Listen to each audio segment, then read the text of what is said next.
નમસ્કાર, દિવ્ય ભાસ્કરની ખાસ સિરીઝ ગુજરાતના બિગ પ્રોજેક્ટ્સમાં આપનું સ્વાગત છે. હું છું ચિંતન.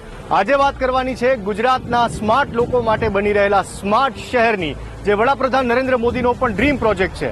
કેવું હશે આ સ્માર્ટ સિટી? ધોલેરા સ્માર્ટ સિટીની અંદર શું ખાસિયતો છે અને ક્યારે બનીને તૈયાર થશે? ચાલો જોઈએ.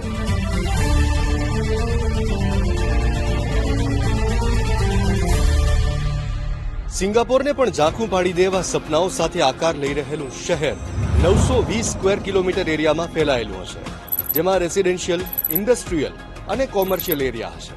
સિટીની ચારે બાજુ ગ્રીન ઝોન ડેવલપ કરાશે. હાલ 22.54 કિલોમીટર એરિયામાં ફેઝ 1 નું કામ ચાલુ થઈ ગયું છે. ફેઝ 1 માં internal road network, water treatment plant, water supply અને સ્ટોરેજ માટેની ટાંકી છે. એ સિવાયની સુવિધા તમને સ્પોટ પરથી બતાવું.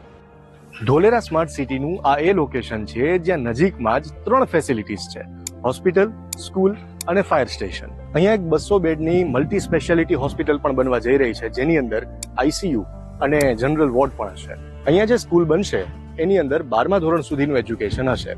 સાયન્સ, આર્ટ્સ અને કોમર્સ આ ત્રણેય સ્ટ્રીમ હશે. ફાયર સ્ટેશનની વિશેષતા જાણીએ તો અહીંયા 5 લાખ લીટર પાણીનો સંગ્રહ કરી શકાશે. 11 ગેરેજ વાળું આ ફાયર સ્ટેશન હશે.